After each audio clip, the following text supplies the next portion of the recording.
This is Financially Fit Radio with Cory Sickles from Safe Harbor Retirement Group. When a part of your financial strategy is out of tune, your long-term goals, your retirement savings, and your legacy can all suffer.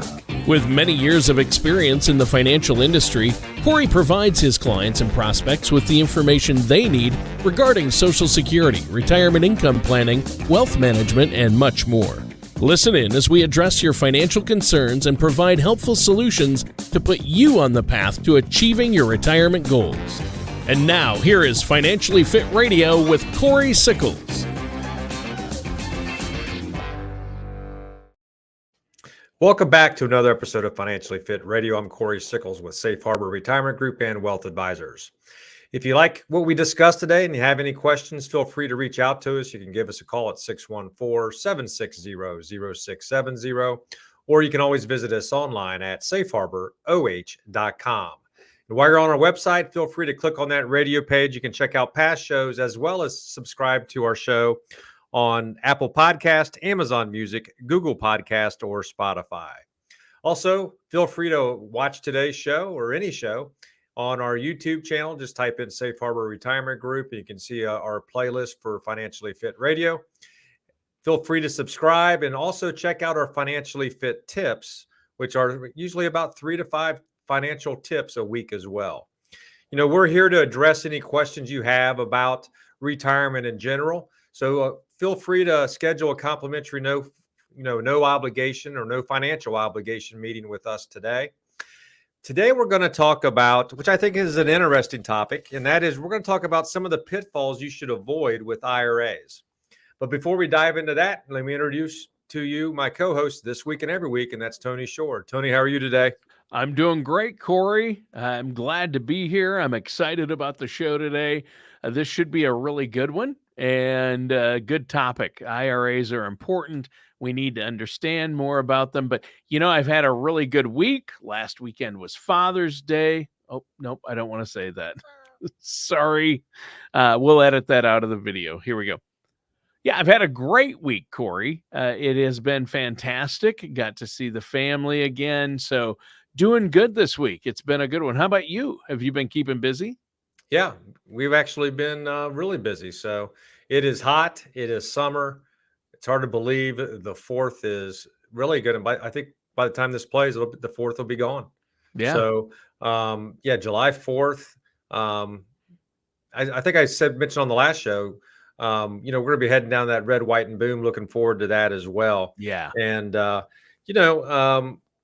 this is, I would not say the busiest time of the year for us, Tony. You know, a lot of people are on vacation. Graduations are done. Graduations are gone. Yep. People are going to be hitting the beach and doing other type of vacation little hits here and there. Sure.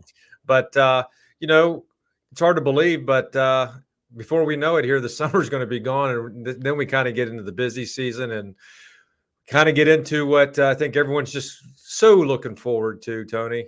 And that's the election and all the news and the noise around that. You're being sarcastic now, Cory. I am being sarcastic. I know you are, because I don't know this election. I don't know if anybody on either side of the fence or anywhere is looking forward to the election season and all that noise, like you say. Oh, and the heat that we've already experienced. So it is interesting. And I know summertime, it does slow down there for you, but that allows you to actually get a few vacation days in, hopefully, as well, because I know during the rest of the year, you're very busy. Yep. Fall, winter, spring, those are busy times of the year for you. Yep. I do take some time off, mainly during July every year. Yeah. It's a good time for us to be able to do that. We're going to have an episode, just for our listeners out there. We're going to have an episode, coming up here. I'm probably going to wait until August. We'll start talking about what the election actually means to your finances. Sure. I think that's it's an important topic. It comes up right now with every client review or even prospect that comes through the doors here is, what do you actually think is going to happen, in the stock market, come election time. So you'll have our insights on what we actually think on that. So IRAs, Tony. Yep. Where do you begin? And really, when I talk about an IRA, Tony, I want to make sure that everyone understands really also what I'm talking about, it could be a 401k, it could be a thrift savings plan, it could be a 403b, it could be if you're actually it could be part of your deferred comp. It's really anything that actually is pre-tax money, really, that you're actually putting into, and it's more than likely coming from your payroll check, right? That's really Right. what we're talking about. And I think one of the things I want to kind of start with is this.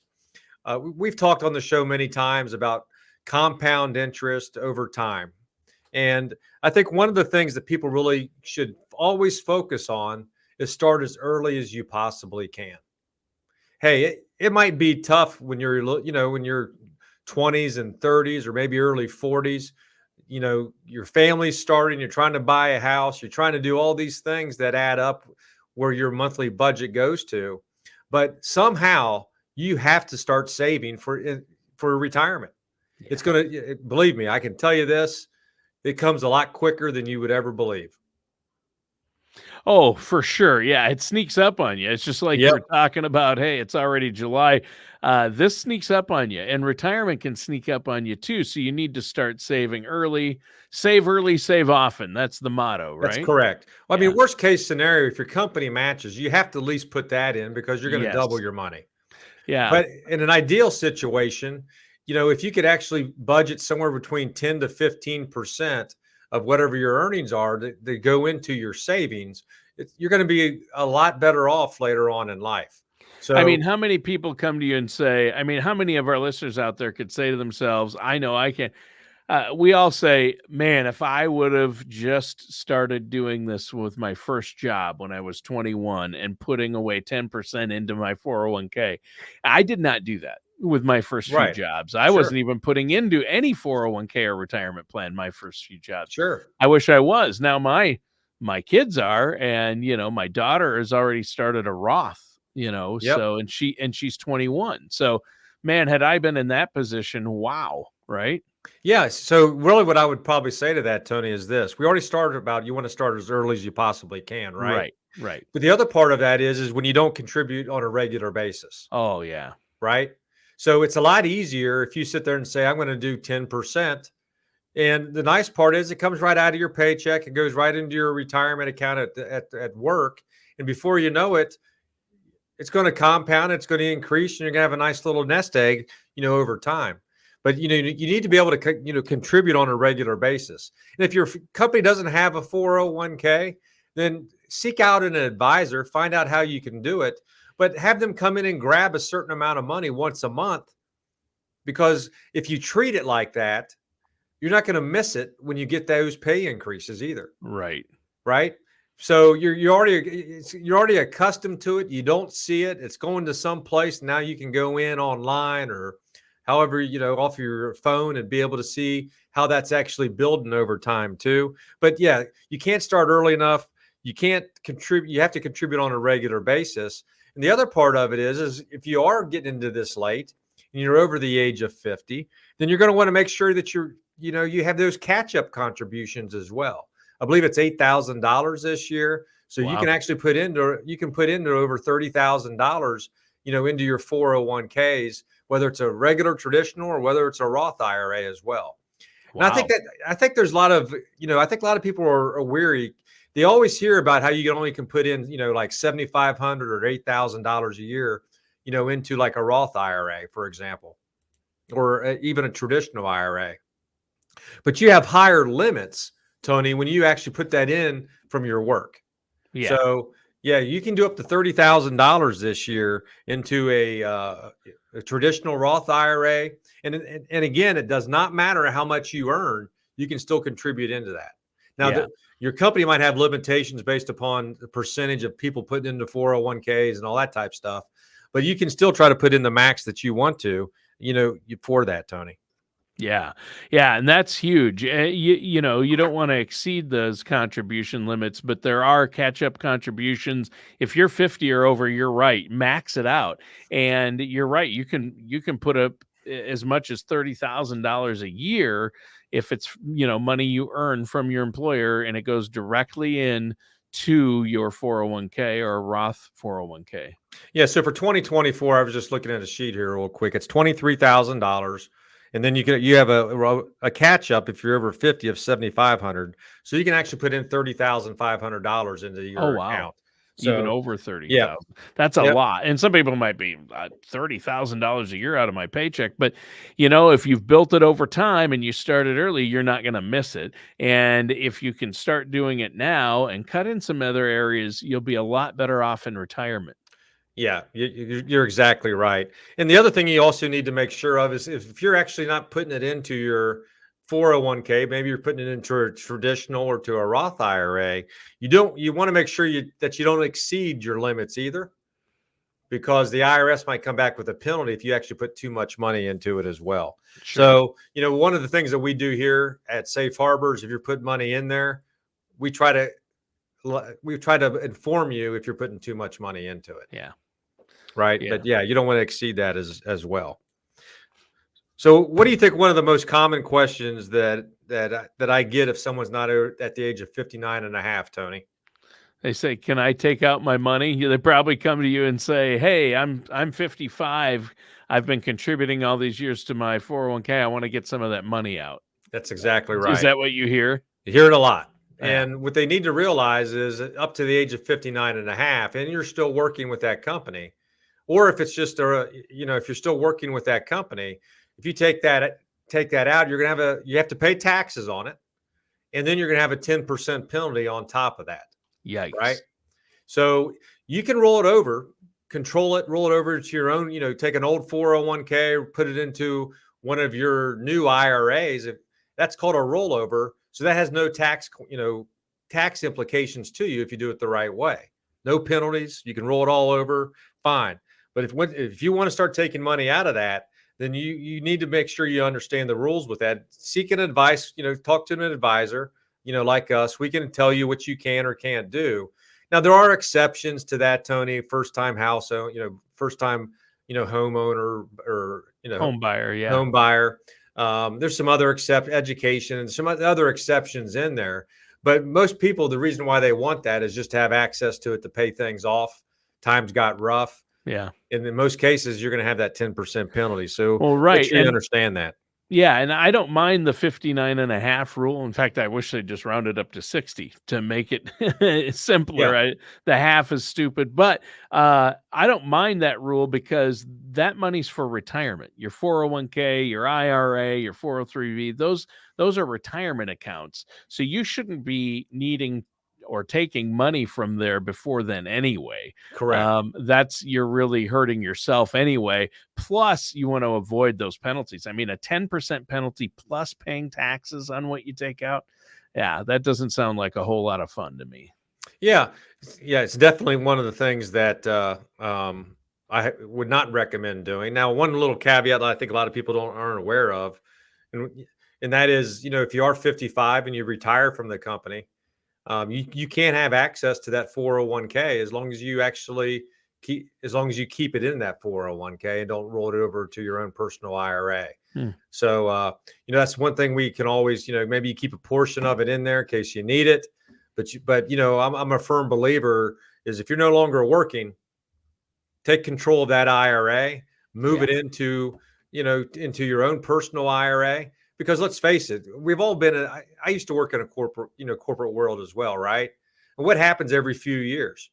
You're on, this year you're on Fidelity. 3 years from now, you're on T. Rowe Price. And every time that they switch companies, they're also switching investments, right? And when they switch investments, you might only have 10 options to be able to choose from. Yeah. If you move that, if you no longer work there, or if you're over the age of 59 and a half, take control of it. Put it into something where you want that money to go. You control it. You can decide on how you want that money to be invested, where you want that money to be invested. So take control of that. And if you work with an advisor like us, for example, we're going to make sure that you do it the right way. There's no penalties. And, obviously we're going to invest things based upon, it's going to be custom to you. So now now you're actually where you maybe not had much input of talking to someone on how to invest your mutual funds at your 401k. Now you can work with a fiduciary that's going to work in your best interest and invest the way that they believe is going to be in your best interest, not only short term, but for the long term as well. Okay. So what's the next IRA pitfall that we should avoid? One of the things that I think a lot of people forget about, Tony, and that is life happens. Right. There's changes, right? Yeah. And what I really mean by that is you might be divorced, you might lose your spouse, maybe your beneficiaries, for example, or your kids. Something Mhm. happens to your children or whatever that is. But I think one of the things that you really need to make sure of is as you're kind of going through life, you need to make sure that you have your beneficiaries set up and change them if they need to be changed.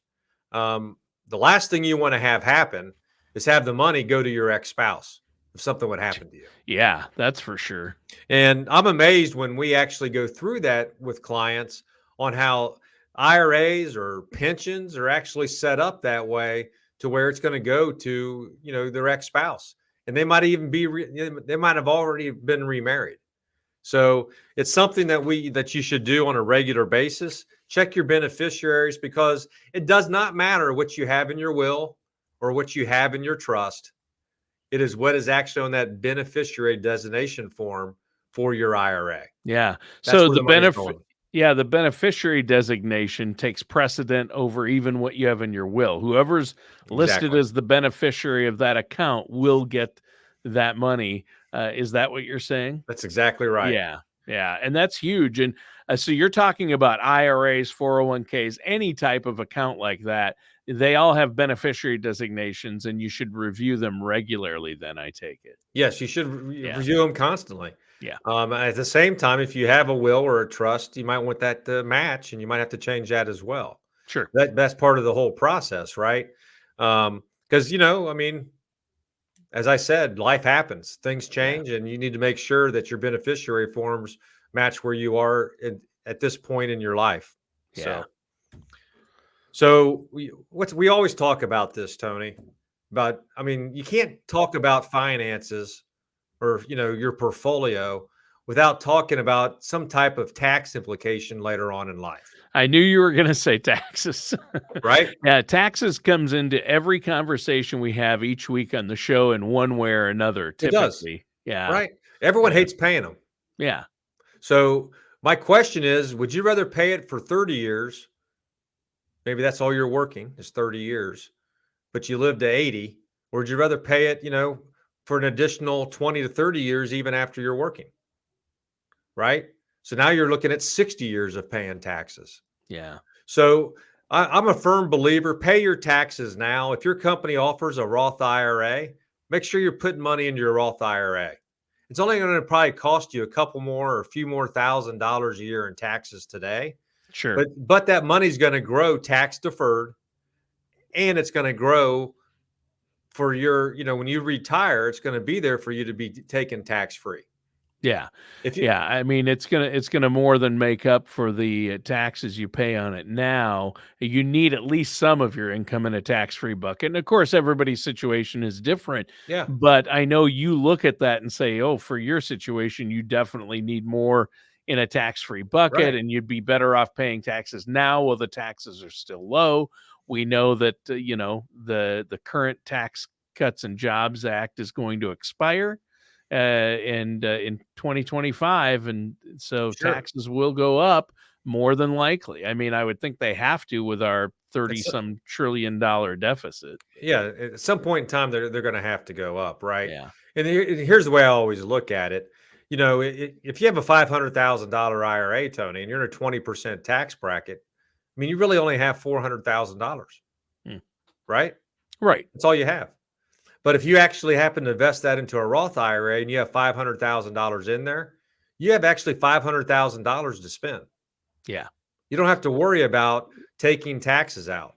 And No, it won't be taxable at any time. The gains, the principal that is non-taxable income, it can't count as, part of your adjusted gross income. Yeah, and when I'm sitting across the table from a client or a prospect, and I ask them, how much money do you need to make in retirement? What's your monthly budget? No one ever tells me, well, I need $5,000 gross so I can get down to my, figure out my $4,000. That's not what they say. No. They say, this is what I need actually net. So, so when we actually start the distributions to them when retirement, we're taking out more money, withholding the taxes and giving them the net amount. Yes. Right. No one knows I'm just telling you, no one knows. Most times when you ask them how much money they made last year, they really don't know that. Right. What did you, what is your taxable income on your 1040? Most of them aren't going to know that, but they're going to know I need $5,000 net a month to cover my bills. Yep. Right. They will know that. So, one of the things that you definitely want to be able to do is always think about tax and how that's going to affect you, not only today, but tomorrow, and probably more importantly, tomorrow. And I think that's why it's so valuable to sit down with an advisor to see if you're saving the right way. Yeah. That's a big one. And the reason you brought that up in a discussion about IRA pitfalls is some IRAs, traditional IRAs, are fully taxable. The interest and the principal are fully taxable when you take money out of them. And the Roth IRA, there's no tax on the gains or the principal. Right. When you take the money out. And so everything's different. Even 401ks, there's traditional 401ks and Roth 401ks now, right? Yeah. There's Roth 401ks. You come in the office, I can show you how much more you're going to potentially pay in taxes this year, but you're done paying the taxes. Yeah. That's the nice part about it. And then it grows tax-free. Right. Yeah. Yeah. And, speaking of Roth IRAs, obviously one of the big things out there today, Tony, is everyone's always talking about, hey, should I do a Roth conversion? Right.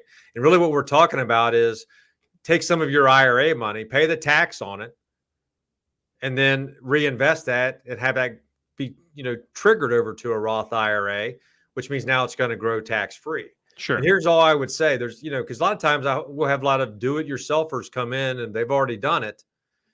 And I say, well, I don't know if I would have done it that way. Right. Right. This is how you should have. This is going forward. This is how you maybe should do that. And, one of the things that we're going to do is we're going to lead on a CPA too. Right. We have access to a CPA to make sure that we're doing it the right way, make sure we can have those discussions. But, seek input before you make a decision on how much you're going to convert or how you're going to convert, from that traditional IRA over to a Roth IRA. Yeah. Yeah, I think that's a really big one, Cory. You don't want to try to do a DIY this, especially when you're talking about a Roth conversion. You mentioned rollovers earlier, tax implications. These are all reasons you have to work with a trusted financial services professional like yourself, your team there at Safe Harbor. I think that's fantastic. Our listeners can get that consultation and get a second opinion on where they're at financially, or get a first opinion, and even more importantly, get a plan in place. Yeah, that's exactly right. It's all about having a plan to make sure you're going to have the retirement that you want to.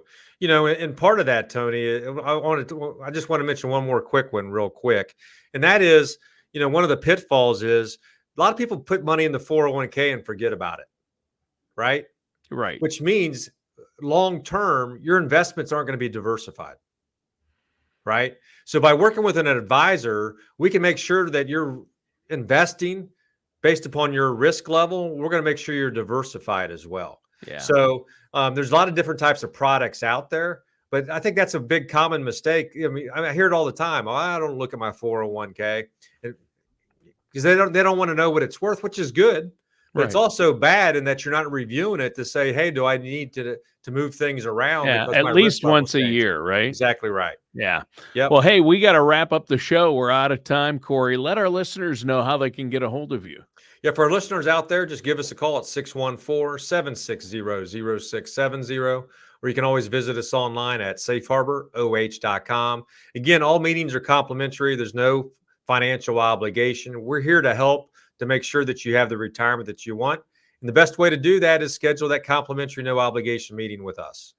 All right. And that does it for today's episode of Financially Fit Radio. Thank you for listening to Financially Fit Radio. Don't pay too much for taxes or retire without a sound income plan. For more information, contact Cory Sickles at Safe Harbor Retirement Group. Call 614-760-0670 or visit their website at financiallyfitoh.com. All matters discussed during the show are for informational purposes only. Each individual situation may vary, and the opinions expressed here may not apply to everyone. Materials presented are believed to be from reliable sources, and no representations can be made as to its accuracy. All ideas and information should be discussed in detail with one of our qualified representatives prior to implementation. We are not affiliated with or endorsed by the Social Security Administration, the Federal Medicare Program, or any other government agency. Calling this number will direct you to a licensed sales agent.